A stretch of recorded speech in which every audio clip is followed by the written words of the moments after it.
I don't know. What do we call our audience? Like the Taylor Swift has the Swifties. Beyonce has the Beehive.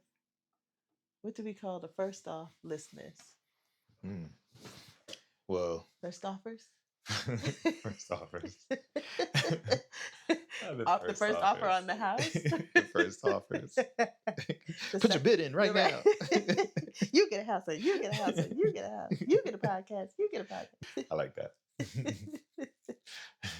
All right, you ready to get this started? Yes. Let's do it.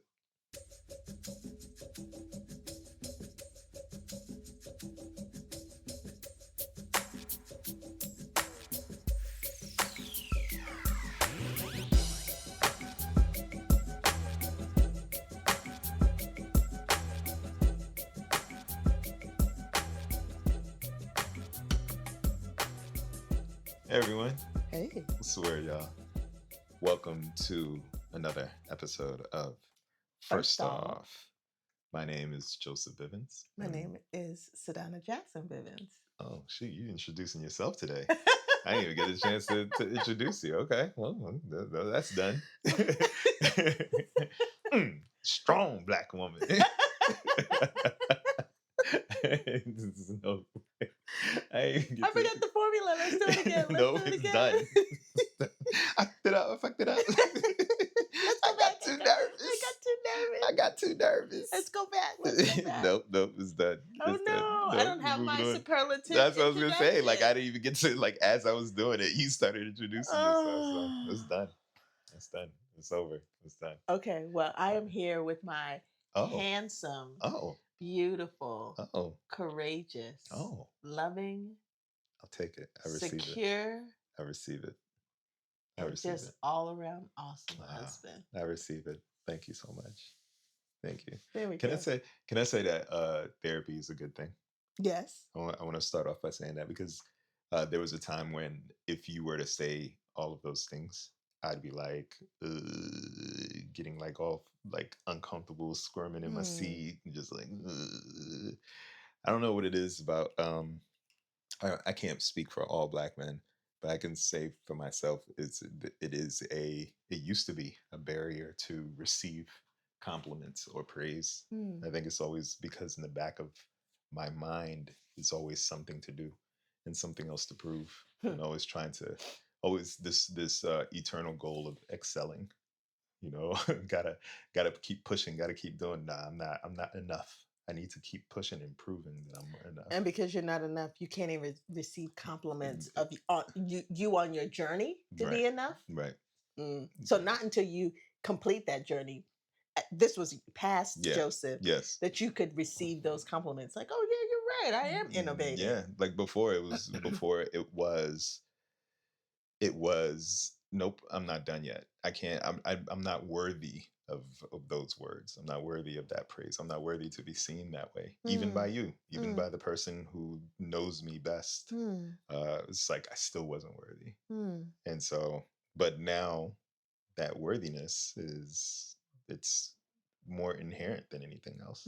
It's like no, I am worthy of it. I am worthy of those praises and compliments, and I credit therapy for that. Shout out to my therapist. Even though she dropped me. Oh, she didn't drop me. She was like, "You good? We don't need you though. You don't need to. Like, you good? Go do your first off podcast. That's your therapy now." I had a revelation this morning, and I had to say it to you because I was just like, it hit me in a way where it was just like, "Oh, that's really interesting." We've known each other for 27 years. And we don't look any older than 30. Isn't that crazy? Isn't that crazy? That crazy that you think we don't look any older than 30? It's crazy that that's the crazy part. That's the crazy part. That's the crazy part. The delusional part. Speaking of therapy, I might need therapy for that. Somebody needs to check my head. They got medicine for that. No. Ideas of grandeur. Delusions. No, I was thinking about it. I was like, we've known each other longer than most of our family. Like we've been together longer than our family. Yeah. Yeah. And it's like it all came from a Threads post. So Thanks, Threads. Yeah. Somebody was like I'm tired of all the doom and gloom. Will married people um, put up pictures or something like that and share how long you've been together? And I was Mm. like, and I started doing the math. And I did the math, and I started like thinking, okay, we've been married 17 years, and then I was like, oh, but we've been together 23, and then I was like, oh, but we've known each other for 27. And I was just like, dang, that's more than half of our lives We've known each other. since Oh yeah, 99. since '99. That's right. Yeah, Yeah. yeah. It And we don't reminds look any older than 35. exactly Notice what the numbers are climbing up. exactly what you stated. It reminds me of how I think it was actually during the last. My parents were married for 45 years. And I think we had a little celebration at the house Hmm. for their 45th wedding celebration before mom passed away some 3 months later. And I remember my dad saying at that time, just speaking to her, but of course in front of all of us, that she had been his wife for 45 years. And she, in essence, was um he said it in a nice endearing way, and I'm gonna mess it all up, but he Mm, was like, you've been my mother longer than my own mother was my mm, mother, mm, because his mother passed away in his early 30s, mm. and basically he had been with his wife for 45 years, Yeah. and well, they had been married for 45 years, they had been together longer, but I'll speak for myself. I do serve as your wife, but there are many a times where I serve as your mother at Oh, times, yeah. Vice versa. and vice versa. Like Yes. sometimes I'll be like, why am I acting like her dad right now? This is some daddy stuff. So for him to recognize that and say that out loud, Yeah. and you just to say the 27 years that I've been um, in your life for 27 years and been in a relationship with you for 23, that's longer than you've lived with your own Yeah. Yeah. parents.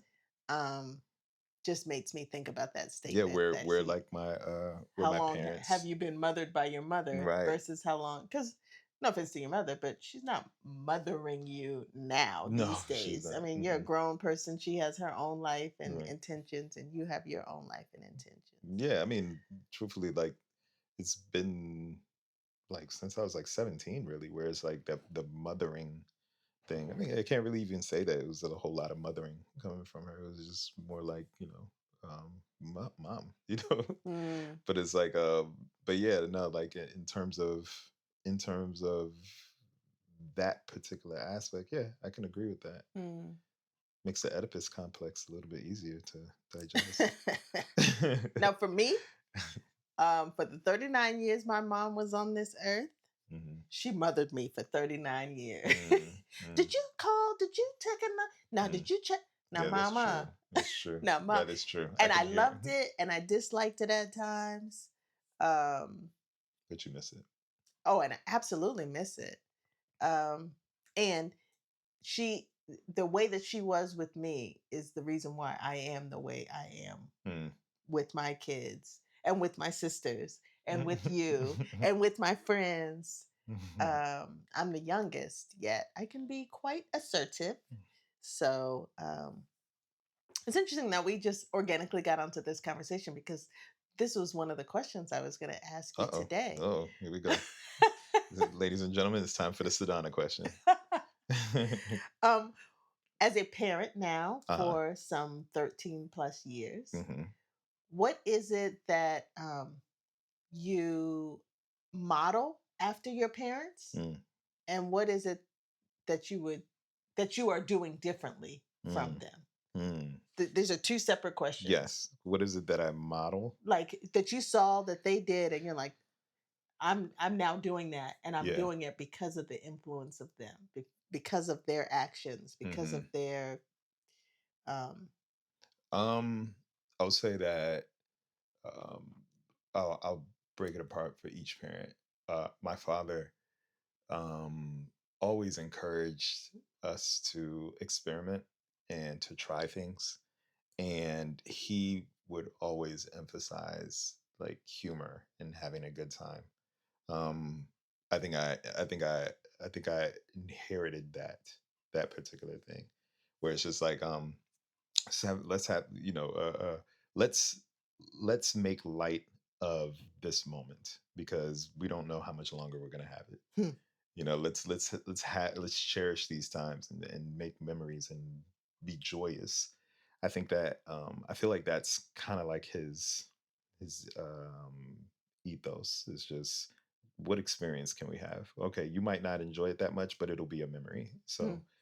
So I think that that's one thing that I model from my mother. My mother's always been a very spiritually grounded person.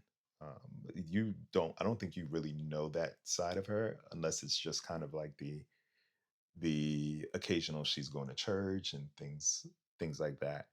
But her spirituality is something that I try to, and her spirituality and her empathy of being of that golden rule of treating people the way you want to be treated. Like my mother is not the kind of person to be vindictive. It's just this inherent thing where it is not going to be a tit for tat, eye for an eye situation with her. Hmm. It's going to be okay. You did this. I'm upset. I'm going to let you know I'm upset. And then I'm going to let it go. Hmm. Um, and so and so I think that that is a grounding from spirituality where you just kind of give it to God after a while. You say, I did what I could do. Now I'm going to give it to you. And she's always been a very positive person. Like even in the most stressful times, it's like she'll walk in with like a smile and embrace and just be a all around warm person. And I think that as a parent, I try to emulate that for my kids by praying with them and talking about faith and religion and helping them find their path Hmm. because everyone's soul is their soul and it's their own spiritual journey in this mortal coil that we have. And so I would say those two things. Now on the flip side of the positives, I try to do the things that I notice as a deficit, the things that I wish that they did is what I incorporate. And we've spoken about this many times on the podcast, how we have a open door policy with Ben and Evie. We Do you need to be laying down on this couch instead?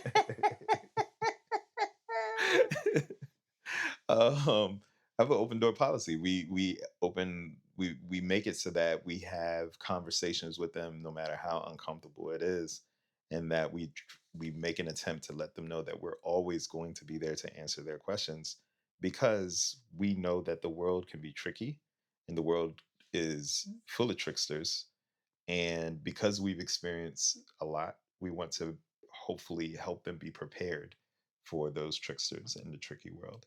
So, In terms of doing things differently, your parents didn't have an open door yeah, policy. they didn't really talk much about really about like really heavy subjects. Um, it wasn't that it was avoided. It was just that it just never was a thought. Yeah. It never was a thought. And I didn't have the courage to ask Yeah. because of times where if I did ask a question, it would be admonished. And I Mm. can't think of anything right now, but there was a moment where the door just kind of closed. Mm-hmm. And I think that comes from trust as well. I do remember a time where I was just like, oh, like you can't keep my secrets. Mm-hmm. And because of that, I'm done. I'm not going to share anything with you anymore. So, how about yourself?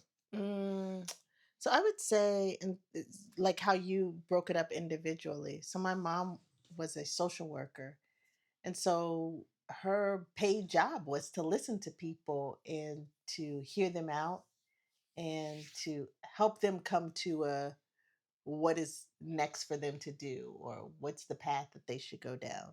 And so I feel like as a mother and as a wife, I've utilized those same kind of skills Hmm. in thinking through and chatting with my kids of, okay, trying to listen more and being available for them and for you all. So I give credit and kudos to her in that regard. Hmm. For my dad, very similar to what I just did, and you giving kind of a serious answer. He always is ready with a quick joke, some kind of like funny quip, Mhm. to always be able to diffuse the situation. Now, this is a good and a bad thing. It's I don't mean to interrupt you, but I will interrupt you. I appreciate that you said that it is a good and a bad thing. Hmm. Hmm. because Hmm. I because recognize that. well Thank you it's to therapy. well, Even before therapy, I well it's funny recognized it. because like the kids did it to you recently and you got so upset and I was like, why are you getting so mad?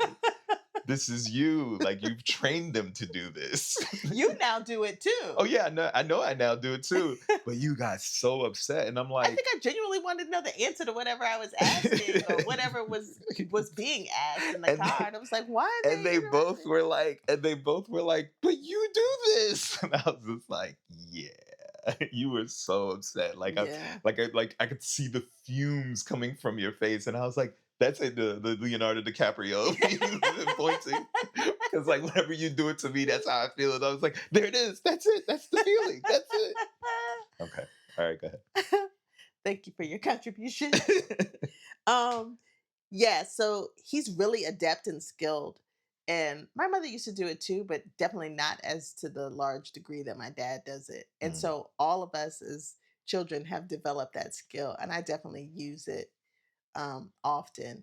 And my oldest sisters say, "Okay, Sedona, like let's basically let's stay on task." Or, but Now it's it's a time. it's a cope. It's definitely a coping mechanism. So I use it for our kids. I use it for you. I use Mm. it for myself. I use it at work. It works well at work I'm sure it does. I'm sure it does. in high stress environments. Um, and so that's I think that's it, like in terms of the good things. In terms of things that I would do differently, while my mom and dad were open to communication and listening, they didn't go into detail with me about the sex conversation and stranger danger, yes, but just all the things in the world. Mm, And so I agree with you in terms of just having an open dialogue with our kids, like what's going on, who's this friend. My parents asked, or my mom more than mhm. my dad, like what's going on with this friend, or they could peep things or feel vibes Yeah. about so and so. They seem like, oh, fast tail self, similar things that we see with our kids, like, Right. you sure you want to hang out with that person? Mhm. Like, Yeah. and at the end of the day, because we're parents, we allow them to soar or not soar, and they figure it out on their own. Mhm. um because while it's easy to be this kind of like eagle-eyed parent, this like super protector, they gotta mess up and Yeah. fail and Yeah. fall Yeah. and cry and kick and scream and feel what that feels like, and then learn from it, Mhm. and then learn from it. um so I know I sound sometimes like I'm nagging. Did you check in on this? Did you do that? Is that? That's for you and for the kids. And I also recognize that they didn't check in on this or they didn't do that. Mm. They're going to find out. And it'll be 10, 20 years later. And they're like, oh, I remember my mom used to ask me to do that stuff. And now I'm, telling my roommate to do the same thing. Well, so I appreciate our parents' contributions to us as human beings, but definitely to us as now parents. Yeah. And I definitely have a newfound respect for them as they navigate the craziness of life. My parents had 3 kids, we just have 2. And your parents had 4 kids, Mhm. and we just have 2. I say just. Um, it's hard work, It's a and lot of it work. takes a strong amount of communication. Quick question. Do you think that it's hard work or a lot of work? I think it's both. Mm, I think it's both. mm. I think it's both. The fact that we have our own personal calendars, I have a work calendar, and we have a joint calendar, and then we have another like just, Yeah. and that's just how it works best for the 4 of us. Yeah. And then we add my dad into that calendar. Like, can you watch them? Can you pick them? Right. Add your mom in. Can you watch them? Can you Right. pick them? Right. Add your sister Sister into. and my Can you brother. watch them? Can you pick? Mhm. I mean, we'll dog sit for the family members from time to time. Yeah, It's yeah. just it comes to be a lot. And I love exactly what you said about experiences. And you said your dad is all about um set experiences. My brother in love has said this too before as a parent of three. He's like, when it comes down to it, it's all about the experiences of your child. Yes, you may be in the middle of nowhere, there's no water, there's Mhm.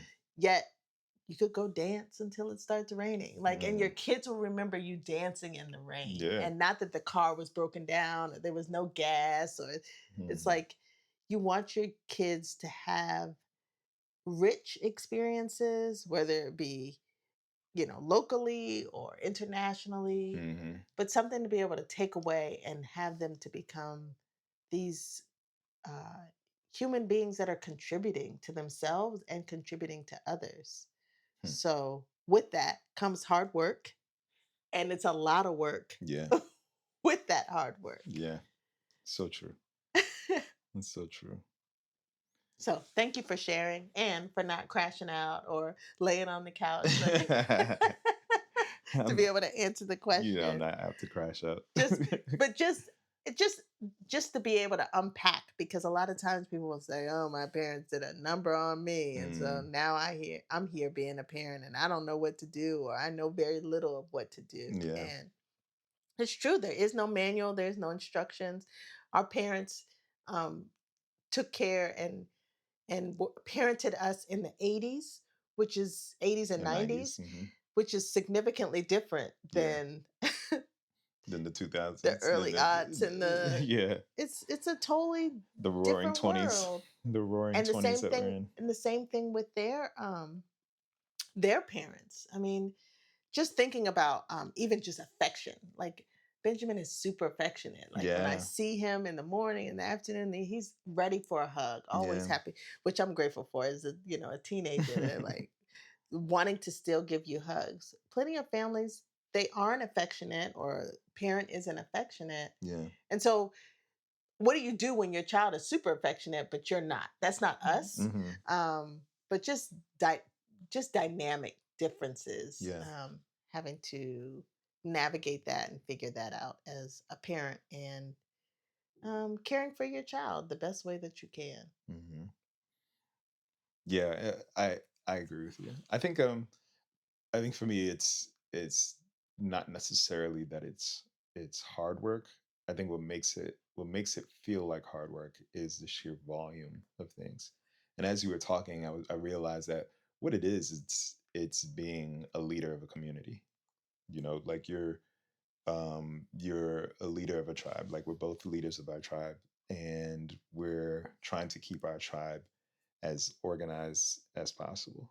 And it's the sheer volume of the stuff that makes it hard. Because if you take each of the tasks that we do in isolation, it's really not that hard. It's just that there's so many different tasks that it's like, okay, I have to manage this X, Y, and Z. Got to drive here. Got to pick this up. Got to order groceries. Got to boom. Gotta. And then it's like the sheer volume of it just makes it feel like it's a grind. Hmm. That's the reason why I asked that question. I think one of the ways that I'm able to cope is just finding the pleasure in what I'm doing, finding the gratitude in it, because I know that there are people out there that wish that they had a child that they can take to these events, that wish they can experience what it is to feel the joy of being like of riding in the car with their child and having conversations and laughing and joking, and or even sitting around the dinner table. It's like there are people out in the world that are sitting lonely. Some of them are probably completely content with not having kids, and that's completely fine. And there are those that are sad, sad that they can't, or sad that they lost their child. And so for me, Or the it's child doesn't interact or the like. child, yeah, or the child does not want to engage. And so And so for me, it's like I don't see it as hard. It's really just the volume of the responsibilities. And and it when I do feel like I'm stressed or I'm feeling anxious or I'm feeling bogged down, I default to the base of everything, that the foundation of what it is that I'm doing, and that's love. Hmm. I love my family. I love my kids. I love my wife. I love my mom. I love my brother. I love my sister. I love everyone that is in my circle and in my community and in my tribe. And being able to know that I have them to lean on when the time comes where I'm like, okay, I'm reaching a breaking point. like I need some support right now. It encourages me, and it encourages me and it gives me an extra push Hmm. to keep on going one extra step or one extra inch whenever I start feeling like, okay, I don't know what's going on today. And so I again I reiterate, I don't think it's hard. I think it's just the volume of the responsibilities. Hmm. And so many ways I kind of relish in it. I enjoy it. I enjoy all the, especially the little moments, like taking them in and being like, this is a once in a lifetime experience. Like I'm not going to have a moment, like for example, yesterday was kind of like a day of finality, because Benjamin did the MoCo Black History Month 365 Knowledge Bowl, Yeah. and That was his last year it's to his do so. last year. It's his eighth grade. He's in the eighth grade. He's going to the ninth grade. He's not going to be able to participate in this middle school event again. And it was a moment where it was just like, this is it. That's it. Like my middle school son is not going to have this experience anymore. And he got to leave on a high note Where they because won. they won 2 years in a row. And that feeling of finality uh, is an experience that I'm not going to have again. And so soaking it in, taking the pictures, watching the smile on his face, and seeing his other teammates celebrate, and them celebrating each other, chatting with the principal, chatting with the teacher. These are things that I cannot relive, and I can't stage, and I can't make happen again. It is for that moment. And so times like that make all of the feeling of the sheer volume of the responsibilities that we have to endure. It makes it worth it. Absolutely. It makes it worth it. So yeah, I didn't. that's how I I feel. said it's hard work and it's a lot of work. I didn't say it wasn't rewarding. Oh yeah, I know It's that. absolutely I'm not rewarding. disputing Yeah, anything that you say. it's fun Yeah, and funny.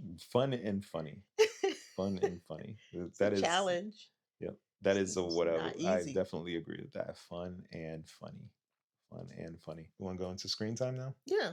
Okay. What are you watching?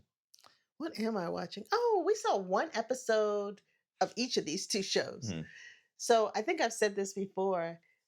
And because work can be stressful, when I come home, I don't want to watch anything super stressful. I like murder mysteries. I like comedies. Mm, And sometimes I'll watch dramas with you. But mhm. like This Is Us was like a drama you loved. And so I would watch it with you because you loved it. Yeah. Yet I was like, why am I coming home to cry again? Like I cry at work. Like, why do I need to cry at home? So anyway, so there are two episodes, two different shows that we watched, one episode each. Mhm. The Burbs with Kiki Palmer. I've Yes. told you that when I grow up, I want to be Kiki Palmer. Mhm. The math is not mathing on how that's going to work out, but we'll figure it out. And then so that was fun and engaging, and it's a murder mystery in a sense, or at least I No, think this it is will a be. mystery. No, Yeah. I don't know if Well, I anybody don't know. does. Who knows? Who Yeah. knows? Okay.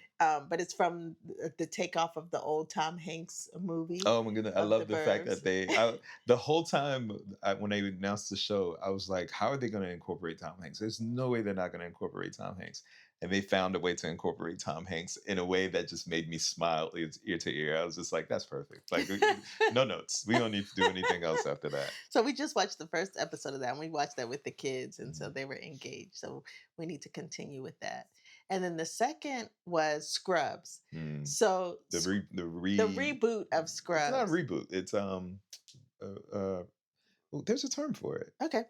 But anyway, Yeah, it's reboot. back. Yeah, Reboot reboot means is you're when you doing like everything two over. like different Yeah, cast members. Now this is a return. We'll yeah, say it's like a return. return. Yeah. Return of Scrubs. And I used to watch Scrubs when I guess that was medical school And and medical and residency. residency when you're in And medical school, in so terms yeah, of like the residency. medical jargon and the actions in was ER and admission, like everything was spot on. Like they had a true good medical or several physician, PA, nurse practitioner, all the different consultants. They had clinical consultants that knew what they were doing. Mm. And so I remember learning about medicine and being able to provide clinical care in my own context, and then watching a show that was spot on for the jargon and all the details, and it was funny, so it was It's a like perfect it like checks all checked the all the boxes. boxes.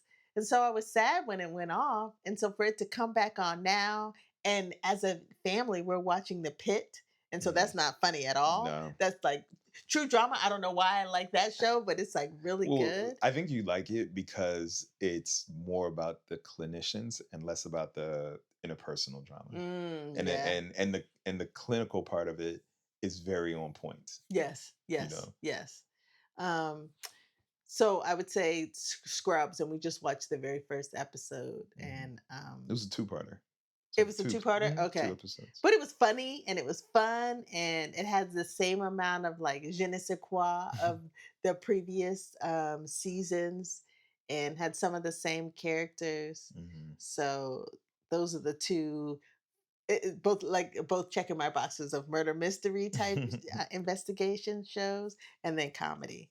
So those are the two aspects of, I would say, my job that I like in terms of clinical care and the Right. funniness that comes around it, and then clinical care and the investigation aspect of it. Yeah. Because as a physician, we do a lot of. I'll explain it to my patients too. I'll say, we're going to order these tests. We're going to really try to figure out what's going on. And we're still in the investigation stage. Like we are detectives Mhm. in terms of figuring things out. So I remember as a kid, I used to read a lot of Nancy Drew stories and a Mm. lot of just mystery.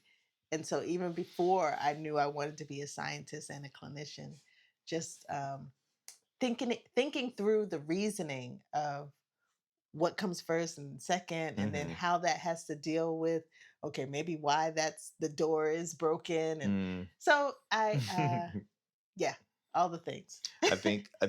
From time to time I think that you miss your calling either as a detective or an investigative journalist. But I do all of that at work. I I mean, know, but I'm saying, when I write a scientific paper, mhm, that is me having the maybe not even culmination, but the culmination of an investigation mhm. in the lab with the cells, potentially with the animals, the cancer growing or not growing because I've given this treatment or done this manipulation. And so my investigative journalist skills are me writing the Yeah. manuscript of what happened after that investigation. Mm. And the same thing of a clinical trial. I've done the clinical trial, I've enrolled the patients, and here I am writing what happened, good, bad, ugly, around this clinical trials. Mm. So I'm And doing. death is involved in both. Oh, It's like, cue the wine, cue the mm. dark chocolate. Not together though. That's a nasty combination. Speak for yourself. Wine and dark chocolate? I love dark chocolate. I know, but with wine at the Hmm. same time? Yes. That's nasty. It just sounds bitter to me. Okay. Well, It you just don't. I sounds don't have to share it with you. No, you don't No. have to at Okay. all. At Okay. all. Okay. I'm just questioning your palate right now. Hmm. Hmm. No question. We No together. question. I know, right? It's too late to be questioning anything. It's done. It's too late. 2 kids in. What I are love you that. watching? Um, Or what did you so finish watching? yeah. So I have been on a mission which is not going very well, if I might say so myself. To for the first time ever in my life as a cinephile, somebody who loves film and cinema and movies, to watch all of the films that are nominated for Best Picture in the Oscar season. Mhm. And I think currently I've seen 5 out of the 11. I believe Mm. there's 11 of them. And that's a feat for me because I'm a very busy person. You have until March 15th. Oh, it's the 15th. Mhm. Oh, okay. I might have some time then. I Mhm. thought it was next week, so Mm-mm. I like wrote it Mm-mm. off. I was like, it Mm-mm. ain't happening. So Mm-mm. I looked at the calendar this week. I was like, mm-mm, nope. So okay, I have till the 15th. Okay, I think I can spread it out. I'll put that on the calendar. That's what I'm gonna do. Which calendar? Right, exactly. Multiple. Um, so I I yesterday I watched uh, a movie on Netflix called Train Dreams, and uh, now that I've been in the director's chair, I've been writing for forever. I've been on sets for various projects, music videos, movies, etc., etc. But being in the director's chair, I see movies in a way through the prism of like, I wonder why the director made this choice. I wonder how they plotted this out. I wonder. And it takes me a while to just step back and just be like, watch the movie. Hmm. And so for a lot of these best pictures, that's what I've been doing. I've just been watching the movies. And at the same time, I think about and having that dual mind Yeah. is what I've been Yeah. doing. Yeah. I've been having that dual mind of enjoy it and be curious about the process. And Train Dreams is a beautiful movie. And Mm. when I say beautiful, I mean it is beautiful. Mm. Beautiful from the narrative perspective, beautiful from the composition of the shots, beautiful from the production design, um, beautiful from the perspective of the performances. I can see why it is nominated for Best Picture. It is such a strong movie and a testament to what cinema is and what cinema can be Mm. because it takes you to a moment in time where you feel like it is post Civil War. But as you're watching it, as I'm watching, I'm just watching it kind of like, okay, I can't really pinpoint what year this is because people are on horses and buggies. And then there's a moment where the character and they're building railroad. They're building railroad as well in the beginning of the film, and they're using Chinese labor, at least a couple of Chinese people. So I'm watching it, and I'm like, okay, I can't really pinpoint what year this is. I see trains, I see this, and then as time progresses, they as the film progresses, they show a moment where the lead character is sitting on a train and he comments about a bridge that he built and he looks over and you see cars on a highway Mm. and it's just like okay this is showing how fast time can Mhm. go by, how Mhm. quickly things can advance. Mm. And it's from the perspective of this man who I'm not going to ruin it, but it's his life and Mhm. him trying to understand his life and find meaning in his life. And the interesting thing is that he's a person who is very, very, by all accounts, he's a very simple man. Mm. You could tell he's a very meat and potatoes kind of person. I don't need much. I'm okay having what I have, and that's my happiness. Yeah. And you just kind of see. I'm not going to say anymore. I'm just going to say you just kind of see life, and watching it made me go like, I understand it. This is about appreciating what you have and the beauty of what life has to offer. Mm. I like movies like this because uh, my belief is that we are spiritual beings having a human experience. We're spiritual beings first, and in these bodies, we're here to experience what it's like to be a human being. And for better or worse, our job is to create and make life better for ourselves and the people around us, and hopefully the world at large. Because we have to remember that we're living in a closed ecosystem. All we got is each other. And there's no one else that's going to come in and be like, hey, let's fix X, Y, and Z. And the gift that we've been given is free will. And watching this movie made me go like, oh, this is the beauty of what life has to offer. We go through it, and when it's all said and done, we'll look back and say, this was wonderful. Mm. This was wonderful. Well, or you would hope to say this was wonderful. So Train Dreams, would I recommend it? Yes. Do I think it's better than Sinners? No. All the movies I've seen so far, but Mm, still haven't held a candle to it. Movie's magical to me, and that's not bias speaking. That's just objectivity. yeah. The So, movie had everything in it. I'm talking about Sinners. I didn't yeah, see this Strange Dreams yeah. movie. You saw Um, the one scene that I thought was the best scene in the movie. I love that scene. Like, sometimes I think I just want to go watch that scene one more that time was just funny. because. And that guy didn't show up anymore No, that in the was it. movie. That was it. Interesting. You Um, came in right when I was watching that scene, yeah, I saw and then that, you left. and then I left. I For Sinners, I knew what Sinners was about, Hmm.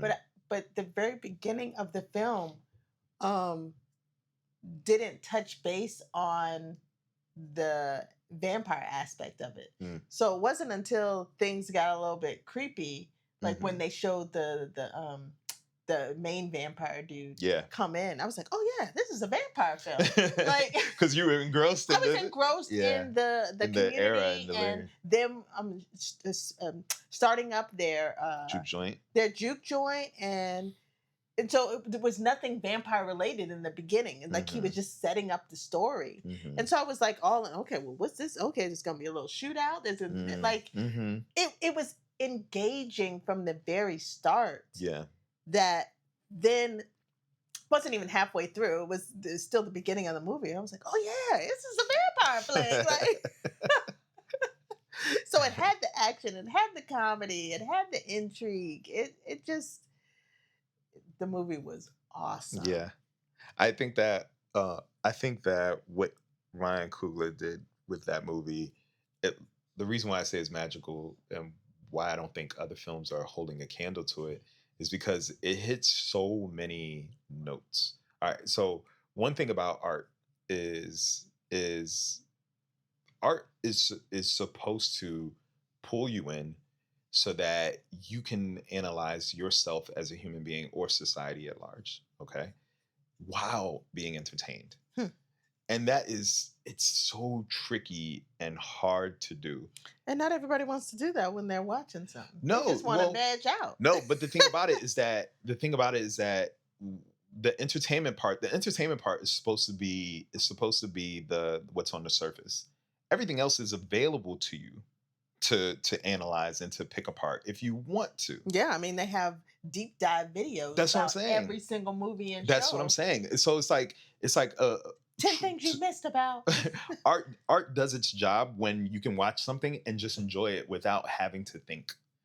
And what Ryan Coogler did is that made a movie about this era and time that is very unfamiliar to people. They got to learn something while still being entertained. Yeah. Then he told a vampire story that's rife with metaphors about assimilation, about cultural appropriation. So it's like he did that, but it's like you're engrossed in what the vampires are doing. Yeah. That particular aspect of the story is not in the forefront of your mind. Right. And so, not to toot my own horn, but even in my own creations, I try to do the same thing. I am not going to compare myself to Ryan Coogler at all. But in my movie SOS, I wanted to create something where it's like you're just engrossed in the entertainment part of Yeah. things. And we introduce you the same way that we introduce you to headier concepts and headier ideas that if you are inclined to, you can investigate and look into deeper. And that'll make the viewing all the more pleasurable, especially when you see it multiple times. Yeah. Like I've been rewatching Sinners and I've been taking my time watching it versus just digesting it like the Right. first time I Right. did. Right.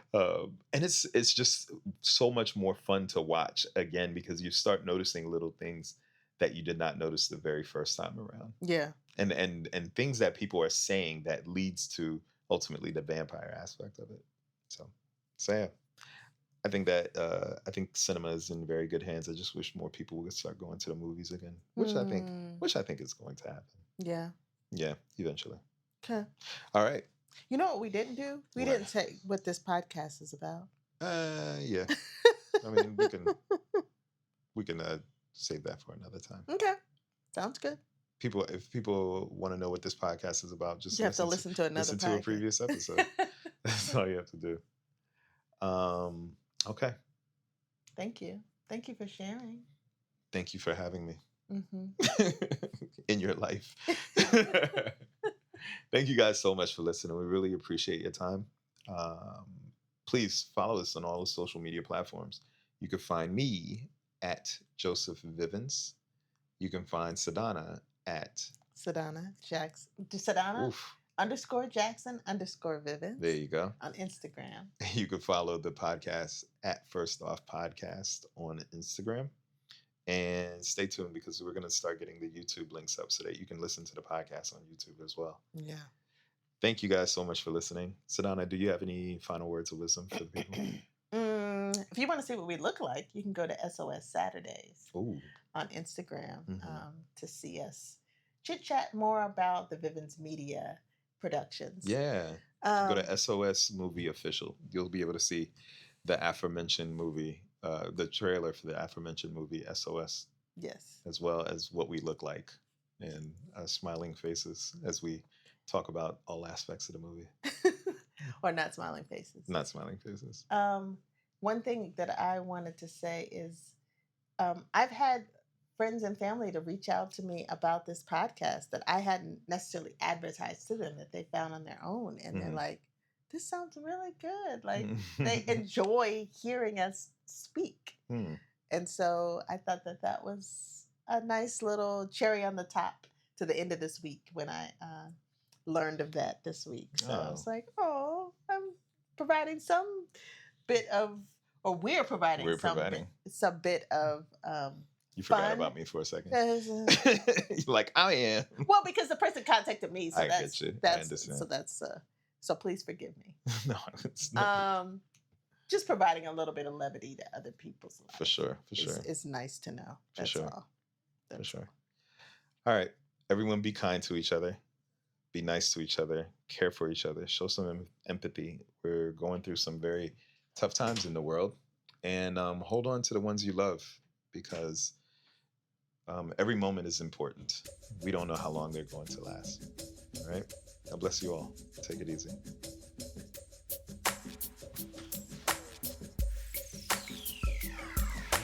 Hey, this is Evie.